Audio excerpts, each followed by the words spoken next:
Record on this computer. Hi, everyone. We welcome you here today, I guess, for our November author series of talks that we're doing. Today we have Tony Caldwell with us. He is 32 years old, and he grew up in what he calls the suburbs of south of Cincinnati, in the suburbs of Alexandria.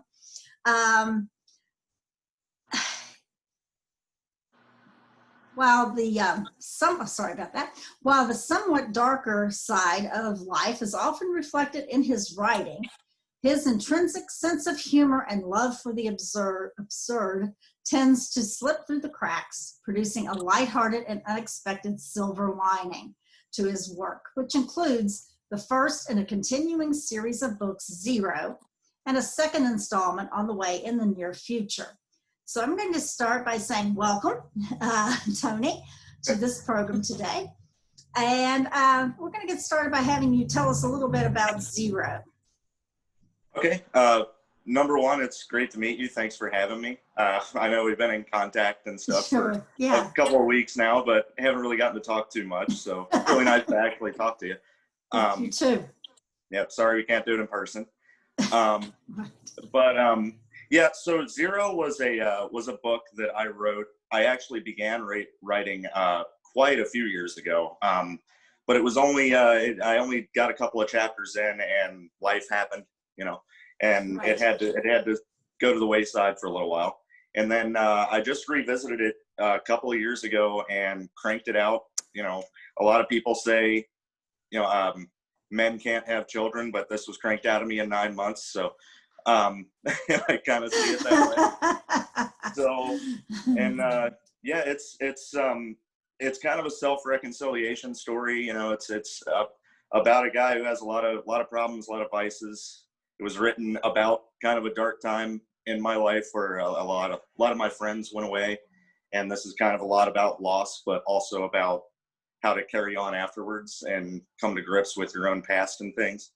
And it's medieval, but it's got like a sci-fi twist to it and stuff like that. So I love working best in that area of fiction.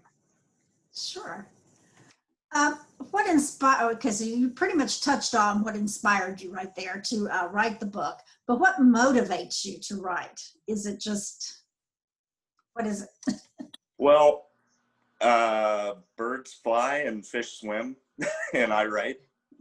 I've been writing since I was about 9 years old, and it's not that it came naturally. Honestly, it obviously took a lot of work to get good at writing and hone the craft, but I've been coming up with stories since I was a little kid and always wanted to do it for a living. It's like total dream. And so why I write is just because I can and I want to. It makes me very happy to do it. Well, good. That's a good, being happy is a good reason to be motivated. I was trolling your author page, which, by the way, is on Facebook. It's Tony Caldwell and fiction author in parentheses following that. If you want to follow him, he does have a group on Facebook. And there was a quote that I saw that you posted a few months back. It says, "It's a real problem when the fake characters that you make up in your head make you cry real tears." I love that quote. It kind of speaks to me. Which character made you cry real tears, or characters in your book? There's so many. That was actually, that post in general was about the book I'm currently working on, but This one, Zero, just about every single character did in some way or another, but it really comes down to not who made me cry, but who made me cry the most. You get attached to these characters when you're writing them, and what kills me is a lot of the time I was actually working when I came up with a certain scene that I wanted to do for Zero, and I didn't know what was going to actually happen yet. The story hadn't worked itself out in my head. And when I hit the realization of a character fate, we'll call it, I was driving and I went, no, like my brain told me this has to happen. It's perfect. But I didn't want it to happen because it was so sad to me. And I was driving for my job and having to do that. Like, I don't want to do it, but it's so perfect. And yeah, so the characters start doing things that you didn't really expect them to do in your head because they take on a life of their own, and you're just kind of a bystander to what they do. And a lot of the time they do things that make you way too emotional. So you've already touched on the fact that you're working on another book right now, a sequel, I gather, or a second in the series or whatever. Do you want to tell us a little bit about that? Yeah, it's actually it's the second to be read in the series, but it's a prequel to this one. Okay.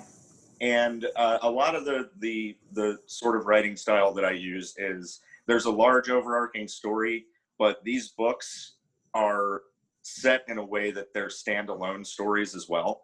So they're different temporal places, but towards the end or little hints in between, you will get a lot more out of this new book if you've read Zero, but it's not necessary, right? And this one is easily twice as long as Zero was. Zero is actually not that crazy long of a book. I believe it's about 14,000 words or something, somewhere around. No, it's more than that, 48,000 words. Sorry, mixed it up. But this one's about 160,000.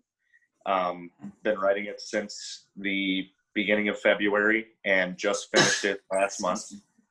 And my proofreader currently just got done reading it. She read it within a week, which is insane. But and I'm currently in talks with the same person who did the cover art for Zero, which is gorgeous and I love it. Yes, is gonna do the cover art for this next one as well. And this one is very different, but still within the same wheelhouse that I'm comfortable with. Okay. Did you have a copy of the book there to show the cover? For Zero? Yes, I do actually, yeah. Okay, so that way people know what they're looking for and they can see the artwork on it, and it is beautiful artwork. Oh yeah, I love that. As soon as, and the great part about David Roman, who was my artist, great artist, is I didn't even do a sketch. I talked to him and I said, this is what I want, and this is what it looks like in my head.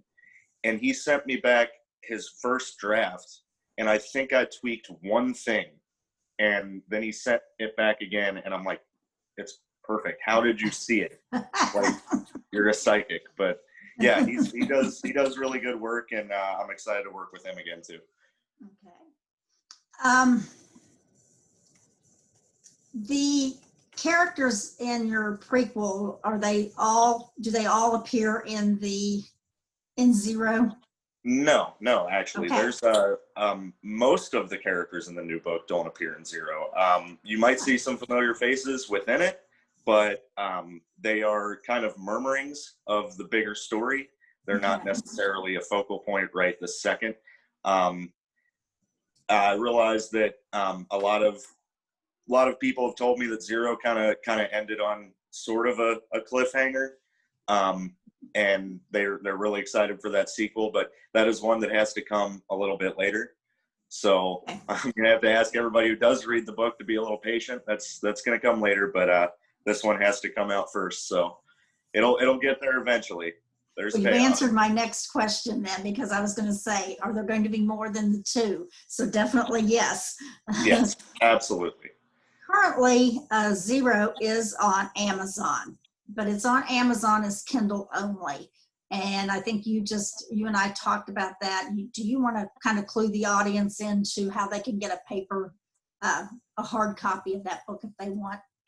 Absolutely, because that was kind of something that I ran into when it first came out when I did the Kindle pre-release. Everybody like, oh, we're waiting for the paperback, and obviously the paperback was coming out. But yeah, there's some sort of error that Amazon's having right now where it's listing it as Kindle only if you search it on Amazon. But there is a hard link on the Facebook group page. You might have to scroll a little bit. I'll actually go and repost it if I can.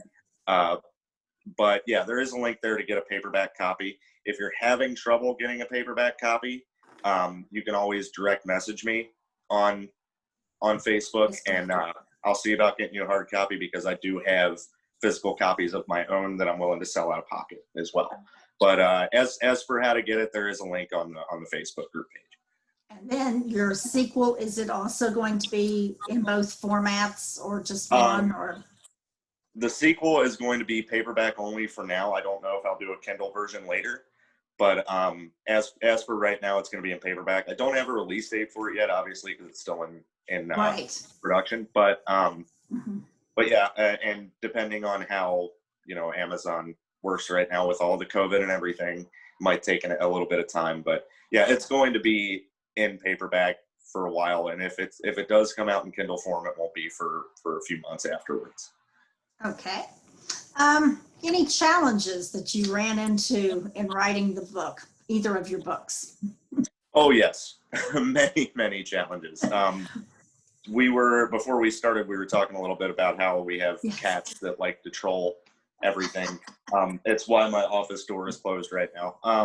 Well, so I had a first draft of Zero written. This is probably the greatest tragedy of writing this book was I had a first draft of Zero written and a couple of short stories also that I was working on. I left my laptop open one night and fell asleep on the couch. My cat stepped on the computer and deleted it. Oh no. Yes. So they didn't like it. Oh, I guess not. Yeah. So the rewrite was better, I guess. We left it alone. But yeah, he totally deleted that. I freaked out for 24 hours and I can imagine. I sat him down and had a stern talk. And he's been a model citizen since, right? Absolutely. So yeah, that was a big challenge, and also just time. I actually this is interesting. I wrote Zero as I was working at a very, very taxing job. Like I was working about 55 hours a week, and I would come home. Yeah, I would come home and work on it all the way until bed. And I got it finished, but I was so tired from doing that eventually I made the very hard decision that if I wanted to keep writing the way that I want to keep writing, I had to leave a very good paying job to go to a part-time job to have the time. And as far as I'm concerned, my philosophy has always been that my time is more valuable than money ever could be. So it wasn't a hard decision, but it did mean I had to do different moving situations and living situations, and lost my apartment, things like that. But it's all for the love of writing. I can't not do it. Yeah. Right. So. Yeah. Now, is your book? Is it self-published or? Yes, it is self-published. Okay. It went through all of the avenues, however, that a traditionally published book would. I not crowdsourced. That's not the right word. Focus grouped the ever-loving crap out of this book before I released it to make sure that it was a product I was happy with. I would never be okay with putting out a subpar product or something that didn't meet my standards, much less my reader's standards. And yeah, that was and the stigma around self-publishing is such now that it's not so strange to be a self-published author. Right. Any advice you would give to somebody who is considering self-publishing a book? There's anything you've learned? There a lot of things I've learned. Yeah. PR, you do all of your own PR. If you're not good at that, it's no fun, and I'm not very good at that. Kind of had to learn. I kind of had to hit the ground running and learn how to promote myself, and I'm not very good at self-aggrandizing at all. So most writers aren't, and that's why they have an agent, right? Right. So you kind of have to take your writer hat off and put your salesman hat on, and it's difficult for a lot of people, and it took me a while to get used to. But yeah, once you get used to being out there outside of your little creative space and out talking to people, it really does kind of come naturally if it's gonna come naturally at all. So and as far as cost and things like that, that Amazon will sell your book, but they do take a fair amount of the profits. If you can pay for a lot of physical copies for yourself as author copies. You only pay printing costs. Everyone else pays full price. So if you pay for a lot of your own copies of the book through your author price, which is only the printing cost, and you sell them out of pocket, you actually are making more money doing that. And you also get to meet your readers when you hand them the book, which is a PR right there. It's word of mouth, and you get to talk right there. So it's always better to sell out of pocket than it is online, but some people would rather do it the other way around, which is fine too. Right. Okay. Well, I thank you so much for coming today and talking with us. Is there anything else you want people to know about Tony Caldwell or Tony's books? Not really, except I hope everybody's excited to read Zero, and I really hope that if you do read it, that you're anticipating the sequel. There's a lot of people on my reviews and a lot of people on my Facebook that were like, "Where's the sequel? Come on!" So that feels great. That's one of the greatest feelings ever. But yeah, when the second one comes out, I'll be sure to contact you and let you know too. Sure. And it'd be great if we could do something like this again in the future, because it's been fun. Definitely will. It has been. It's been great to meet you, and thank you again for joining us today. And we will have this on our YouTube station. It'll be there, our YouTube channel, I should say, and it will be there for a considerably long time as well. Great. So, thank you again. Thank you for having me. Bye. Bye.